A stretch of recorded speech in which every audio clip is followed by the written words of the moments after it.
Aku pernah berpikir bahwa hidupku akan baik-baik saja selama aku menyembunyikan rahasiaku dengan rapat. Bahwa selama aku tidak pernah mengucapkannya keras-keras, dunia akan membiarkanku bernapas. Tapi hari itu datang seperti petir di musim kemarau, membelah segalanya menjadi sebelum dan sesudah. Ibu meninggal dunia. Hanya itu yang tertulis di pesan singkat dari ayah yang tak pernah benar-benar menjadi ayah bagiku sejak mereka bercerai saat aku masih kecil. Aku membacanya berulang kali di kamar kos sempit di Yogyakarta, tangan gemetar memegang ponsel. Ibu adalah satu-satunya orang yang tahu segalanya tentangku, yang menerimaku tanpa syarat, yang pernah memelukku saat aku menangis karena pertama kali jatuh cinta pada seorang lelaki. Kini dia pergi, meninggalkanku sendirian di dunia yang tiba-tiba terasa terlalu luas dan dingin. Aku bernama Ardi, 21 tahun, mahasiswa seni di Universitas Negeri. Sejak kecil aku tinggal bersama ibu di sebuah rumah kecil di pinggiran Jakarta. Ayah menikah lagi, punya kehidupan baru, dan hanya mengirim uang bulanan tanpa pernah bertanya apa kabarku.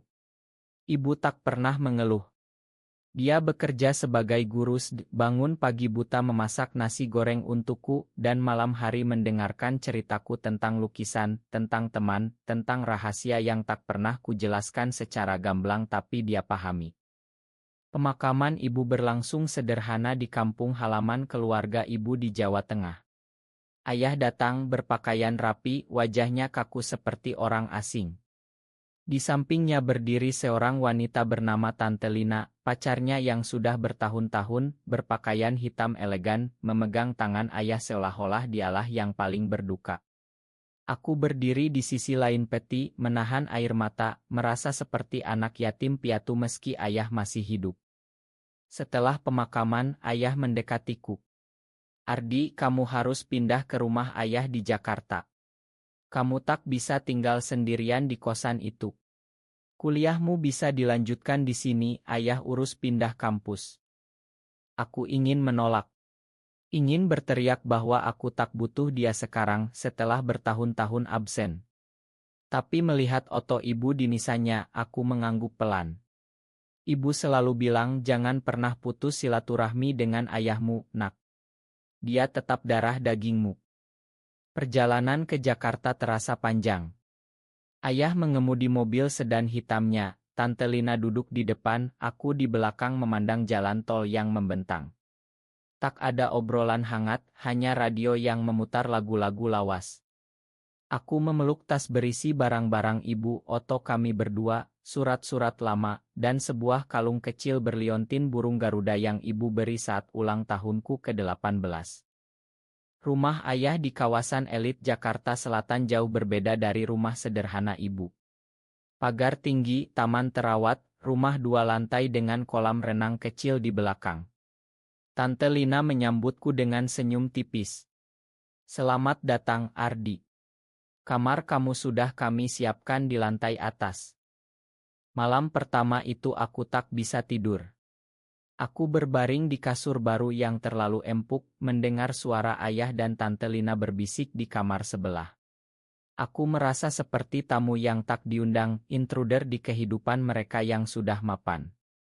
Keesokan harinya, saat sarapan, Tante Lina memandangku lama. Aku sedang menuang kopi, tangan sedikit gemetar karena kurang tidur. Ardi, katanya tiba-tiba, suaranya dingin seperti es, aku tahu tentang kamu.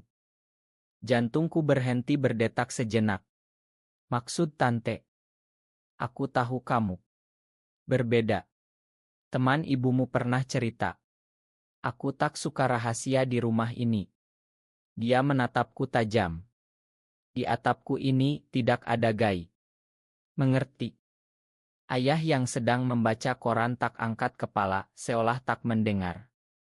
Aku merasa dunia runtuh. Bagaimana dia tahu? Ibu pasti tak pernah cerita pada siapapun selain aku. Tapi rahasia, ternyata selalu menemukan jalan keluar.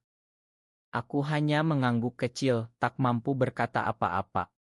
Air mata panas menggenang, tapi aku tahan. Saat itu aku sadar, ini bukan rumah, ini penjara baru. Dan aku harus bertahan, entah bagaimana caranya. Hari-hari pertama di rumah ayah terasa seperti berjalan di atas pecahan kaca. Setiap langkah menyakitkan, tapi aku tak boleh berteriak. Tante Lina memperlakukanku dengan sopan di depan ayah, tapi tatapannya selalu penuh curiga, seolah aku membawa penyakit menular yang bisa merusak kehidupan sempurna mereka. Ayah sendiri sibuk dengan pekerjaannya sebagai pengusaha properti. Pagi-pagi sudah pergi, malam baru pulang. Kami jarang berbicara lebih dari sudah makan atau kuliahnya gimana. Aku pindah ke universitas swasta di Jakarta, jurusan seni rupa tak kujalani meski dengan beban berat. Aku merindukan Yogyakarta, merindukan kebebasan menyembunyikan diri di keramaian kampus, merindukan teman-teman yang tahu rahasiaku tanpa menghakimi. Suatu sore aku pulang lebih awal karena kelas dibatalkan. Rumah sepi. Aku naik ke kamar, tapi mendengar suara dari ruang kerja ayah di lantai bawah. Pintu sedikit terbuka. Aku mendekat pelan, tak berniat menguping, tapi suara Tante Lina yang tinggi membuatku berhenti. Mas, aku serius. Anak itu. Dia gay. Aku tak nyaman. Bagaimana kalau dia membawa teman-temannya ke sini? Bagaimana kalau tetangga tahu? Reputasi kita bisa hancur. Ayah menjawab pelan, suaranya lelah. Lin, dia anakku. Istrinya meninggal, dia tak punya siapa-siapa lagi. Kita harus terima dia apa adanya. Terima apa adanya. Maksudmu terima penyimpangan itu? Aku tak mau rumah ini jadi sarang dosa. Kalau perlu, suruh dia pergi setelah lulus kuliah. Hati aku seperti ditusuk. Aku mundur pelan, naik ke kamar, dan menangis diam-diam di balik bantal. Aku bukan penyimpangan. Aku hanya mencintai dengan cara yang berbeda. Ibu pernah bilang, cinta itu tak salah, nak.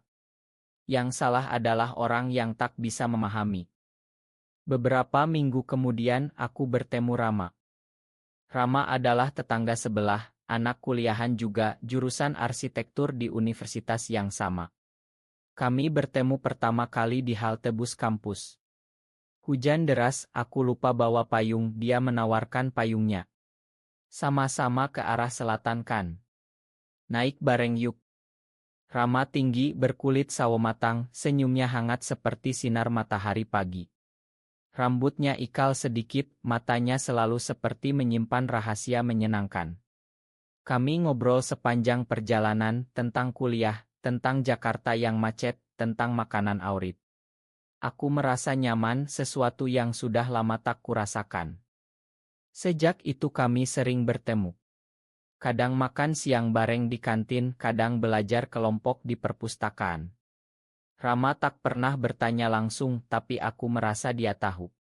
Cara dia memandangku, cara dia menyentuh bahuku pelan saat tertawa, membuat jantungku berdegup kencang. Suatu malam, kami duduk di taman kompleks setelah pulang kuliah. Bintang-bintang berserakan di langit Jakarta yang jarang begitu cerah. Rama tiba-tiba berkata, Ardi, aku suka sama kamu. Bukan sebagai teman. Aku terdiam. Dunia seolah berhenti berputar. Aku ingin bilang aku juga, tapi kata-kata Tante Lina bergema di kepalaku, tidak ada gai di atapku. Aku. Aku juga, Ram. Tapi hidupku rumit sekarang. Dia memegang tanganku pelan. Aku tahu. Aku dengar dari teman komplek. Tante kamu. Keras ya. Aku mengangguk, air mata jatuh tanpa kusadari. Rama memelukku, pelukan pertama dari lelaki yang kucintai. Hangat, aman, penuh janji. Tapi kebahagiaan itu rapuh. Beberapa hari kemudian, Tante Lina melihat kami berjalan pulang bersama dari gerbang komplek. Malam itu, dia meledak di depan ayah. Mas, aku bilang kan. Anak itu membawa teman gaynya ke sini. Besok tetangga gosip semua. Ayah akhirnya angkat suara. Lin, cukup. Ardi anakku. Kalau kamu tak bisa terima, mungkin kita yang harus bicara. Tante Lina terdiam, tapi matanya penuh amarah saat menatapku keesokan harinya. Aku tahu badai baru akan datang. Hubunganku dengan Rama semakin dalam, tapi semakin aku jatuh cinta, semakin aku takut kehilangan. Kami bertemu diam-diam, di kampus, di kai kecil di pinggir kota, di bioskop gelap di mana kami bisa duduk berdekatan tanpa takut dilihat orang. Setiap sentuhan tangannya, setiap bisikannya "aku sayang kamu" membuatku merasa hidup kembali setelah kematian ibu. Tapi di rumah, suasana semakin tegang. Tante Lina mulai mengawasiku seperti elang. Ponselku dicek saat aku mandi, jadwal kuliahku ditanyai terus-menerus. Ayah mulai sering bertengkar dengan Tante Lina, suara mereka terdengar sampai ke kamarku malam-malam. Suatu hari, aku pulang dan menemukan kamarku sudah digeledah. Laci terbuka, oto-oto lama dengan teman di Yogyakarta berserakan. Di antaranya ada oto aku dan seorang teman lelaki yang pernah kucintai diam-diam, oto biasa tapi bagi Tante Lina mungkin bukti. Malam itu dia konfrontasi di ruang keluarga. Ayah ada di sana, wajahnya lelah. "Ardi, jelaskan ini." Tante Lina melempar oto itu ke meja. "Kamu memang tak tahu malu. Membawa dosa ke rumah ini." Aku gemetar. "Tante, itu hanya oto teman. Tak ada yang salah." "Teman? Teman seperti apa yang dipeluk begitu? Aku tahu jenis kalian. Kalian merusak moral bangsa." Ayah akhirnya bangkit. "Lina, cukup. Dia anakku. Aku tak akan biarkan kamu menghina dia di rumahku sendiri." Tante Lina menangis dramatis. "Mas pilih dia daripada aku. Setelah semua yang aku korbankan untuk Mas." Ayah menatapku lama. "Ardi, ayah minta maaf. Ayah tak tahu harus bagaimana. Tapi ayah tak ingin kehilangan kamu lagi." Itu pertama kalinya ayah memelukku sejak kecil. Aku menangis di dadanya, semua beban terasa ringan sejenak. Tapi Tante Lina tak menyerah. Beberapa hari kemudian dia mengundang Ustaz ke rumah, katanya untuk pengajian rutin. Tapi aku tahu itu untukku. Ustadz itu bicara panjang lebar tentang penyimpangan dan taubat. Aku duduk di pojok, merasa seperti terdakwa. Setelah pengajian, Tante Lina menarikku ke samping. "Ardi, kalau kamu mau tetap di rumah ini, kamu harus berubah. Ada klinik pengobatan, aku sudah cari. Kamu harus ikut." Aku menatapnya tak percaya. "Tante, aku tak sakit. Aku tak perlu diobati. Itu kata setan dalam dirimu. Kamu akan merusak keluarga ini."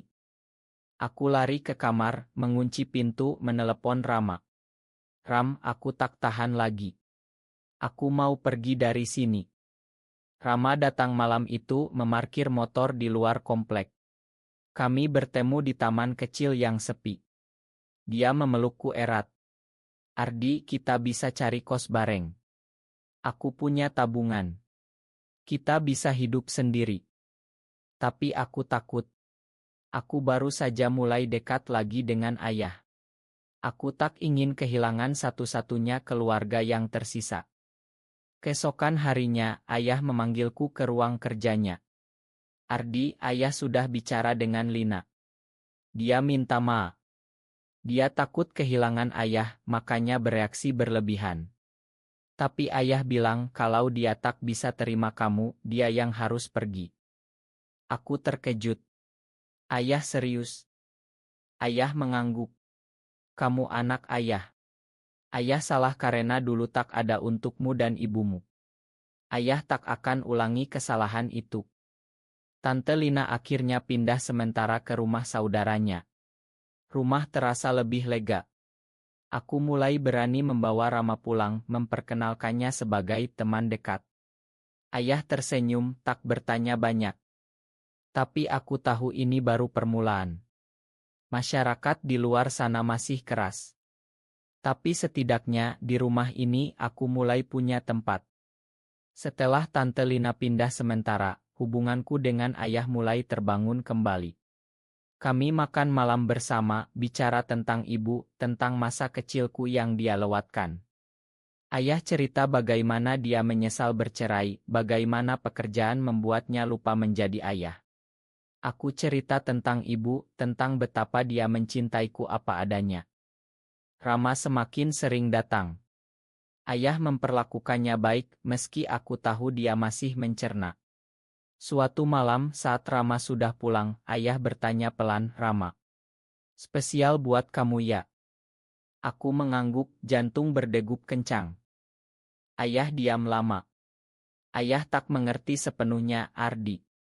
Tapi ayah lihat kamu bahagia bersamanya. Itu cukup untuk ayah. Air mataku jatuh. Aku memeluk ayah, dan kali ini pelukannya lebih erat. Tapi kedamaian itu tak bertahan lama. Tante Lina kembali setelah sebulan, katanya sudah diikhlas. Tapi aku tahu dia belum. Dia mulai lagi dengan komentar-komentar kecil, "Jangan terlalu dekat sama Rama, nanti orang curiga."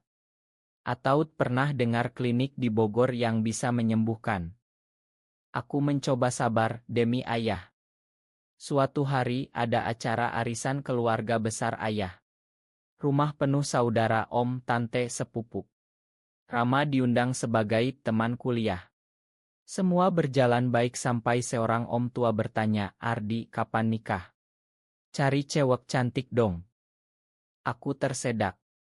Tante Lina cepat menjawab, "Ardi masih fokus kuliah dulu om." Tapi om itu tak berhenti. "Jangan kayak anak tetangga, gay segala. Dosa besar itu." Suasana hening. Aku merasa semua mata tertuju padaku. Rama memegang tanganku di bawah meja, memberi kekuatan. Malam itu, setelah tamu pulang, Tante Lina meledak lagi. "Lihat kan akibatnya. Kalau kamu terus begini, keluarga malu semua." Ayah marah besar. "Lina, kalau kamu tak bisa terima Ardi, pergilah. Ini rumahku, anakku. Aku tak butuh istri yang tak bisa jadi ibu buat anakku." Tante Lina menangis, mengemas barang, dan benar-benar pergi kali ini. Ayah tak menahannya. Beberapa minggu kemudian, ayah jatuh sakit. Jantungnya lemah, kata dokter, karena stres. Aku merawatnya, tidur di rumah sakit, memasak bubur saat dia pulang. Rama membantu membawa buah, menemani ayah nonton bola. Suatu malam, ayah memegang tanganku. "Ardi, makan ayah. Ayah hampir kehilangan kamu karena takut pada omongan orang. Padahal ibumu sudah ajarkan ayah untuk mencintai kamu apa adanya." Aku menangis. Ayah sudah lakukan yang terbaik sekarang. Ayah tersenyum lemah. "Bawa Rama ke sini sering-sering. Ayah mau kenal dia lebih baik." Hubungan kami bertiga mulai terjalin.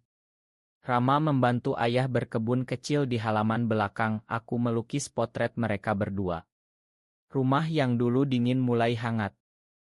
Tapi aku tahu perjuangan belum selesai. Di luar sana, masyarakat masih menghakimi. Tapi di dalam rumah ini, aku punya keluarga baru, ayah yang belajar menerima, dan Rama yang mencintaiku sepenuh hati. Tahun berlalu. Aku lulus kuliah dengan nilai baik, Rama juga. Kami mulai bekerja, aku sebagai ilustrator relance, Rama di Irma Arsitektur Kecil. Ayah semakin sehat, mulai trailing kecil-kecilan sendirian, katanya ingin menikmati hidup yang hampir hilang. Tante Lina tak pernah kembali. Kadang mengirim pesan selamat ulang tahun pada ayah, tapi tak pernah padaku. Aku tak marah lagi. Aku paham ketakutannya, meski itu menyakitkan. Suatu hari, Rama mengajakku ke pantai Parangtritis di Yogyakarta. Kami duduk di pasir, melihat matahari terbenam. "Ardi," katanya sambil memegang kotak kecil, "maukah kamu menghabiskan sisa hidup bersama aku? Meski kita tak bisa menikah resmi, aku janji akan setia selamanya." Di dalam kotak itu cincin sederhana dari perak. Aku menangis bahagia, memeluknya erat. Mau, Ram. Selamanya. Kami kembali ke Jakarta menceritakan pada ayah. Ayah tersenyum lebar, memeluk kami berdua. Akhirnya ayah punya menantu juga, candanya. Kami mengadakan acara sederhana di rumah, hanya keluarga dekat dan teman-teman yang menerima kami apa adanya. Ayah memberikan pidato pendek, dulu ayah salah memahami cinta. Tapi melihat kalian berdua, ayah belajar bahwa cinta yang tulus tak pernah salah, apapun bentuknya. Malam itu aku menangis lagi, tapi kali ini karena bahagia. Tapi hidup tak pernah sepenuhnya sempurna. Beberapa bulan kemudian, ada berita di media tentang raya tempat nongkrong komunitas di Jakarta. Beberapa teman kami kena imbas, Dioto dihina di media sosial. Aku dan Rama tak keluar rumah beberapa hari, takut. Ayah melihat berita itu, wajahnya serius. Kalau ada apa-apa, kalian selalu punya tempat di sini. Ayah akan lindungi kalian. Kami mulai aktif di komunitas kecil yang aman, membantu anak-anak muda yang baru coming out, yang ditolak keluarga. Aku cerita pengalamanku, Rama cerita tentang keluarga yang menerima. Banyak yang menangis mendengarnya, merasa tak sendirian. Suatu hari, ada anak muda bernama Dio datang menemui kami. Dia baru diusir keluarganya setelah ketahuan punya pacar lelaki. Dia menangis di teras rumah kami. Ayah yang membukakan pintu, tanpa ragu memeluknya. Masuk dulu, nak. Di sini kamu aman. Malam itu kami beri dia kamar tamu. Ayah bilang kita jadi keluarga baru buat dia, seperti kalian jadi keluarga ayah. Aku tersadar, keluarga bukan hanya darah. Keluarga adalah orang-orang yang memilih mencintai kita apa adanya. Beberapa tahun kemudian, rumah ayah menjadi tempat singgah bagi banyak anak muda yang terbuang karena orientasi mereka. Kami tak pernah buka secara resmi, tapi dari mulut ke mulut mereka datang. Ada yang hanya butuh tempat menginap semalam, ada yang tinggal berminggu-minggu sampai menemukan pekerjaan. Ayah pensiun dini menghabiskan waktu merawat taman dan memasak untuk anak-anak angkatnya. Rama dan aku sudah punya apartemen kecil sendiri, tapi akhir pekan selalu pulang ke rumah ayah. Suatu sore aku duduk di teras bersama ayah, melihat anak-anak muda tertawa di halaman. Ayah bangga sama kamu, Ardi, katanya tiba-tiba. Kamu jauh lebih kuat dari ayah dulu. Aku tersenyum. Ayah yang ajarkan aku tentang penerimaan. Ayah menggeleng. Ibumu yang ajarkan. Aku cuma terlambat belajar. Aku teringat ibu. Setiap tahun kami iarah ke makamnya bersama Rama dan ayah. Aku selalu bawa bunga auritnya, mawar putih. Di sana aku berbisik, Bu, aku bahagia sekarang. Ayah juga. Hidup tak pernah mudah bagi kami yang berbeda di negeri ini. Masih ada penolakan, masih ada kekerasan, masih ada undang-undang yang mengancam. Tapi di sudut kecil Jakarta ini, kami membangun oasis kecil penuh cinta. Rama dan aku merayakan 10 tahun bersama dengan acara sederhana di rumah ayah.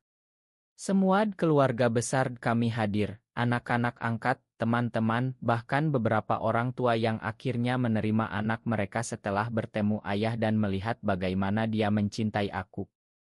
Ayah memberikan pidato lagi, dulu aku takut kehilangan reputasi. Tapi sekarang aku sadar, reputasi sejati adalah ketika kita bisa mencintai tanpa syarat. Terima kasih Ardi, terima kasih Rama, telah mengajarkan ayah arti keluarga yang sesungguhnya. Malam itu kami menari pelan di halaman, lagu-lagu lama diputar, tawa anak-anak muda mengisi udara. Aku memeluk Rama, melihat ayah tersenyum dari kejauhan. Aku pernah berpikir bahwa setelah ibu meninggal, aku akan selamanya kehilangan rumah. Tapi ternyata rumah bukan tempat, rumah adalah orang-orang yang memilih tinggal di hati kita, meski dunia di luar sana keras. Dan di sini, di atap ini, tak ada lagi larangan. Hanya cinta yang tumbuh subur, seperti bunga di taman ayah, mekar meski pernah disiram air mata. Kami bertahan. Kami mencintai. Dan itu cukup.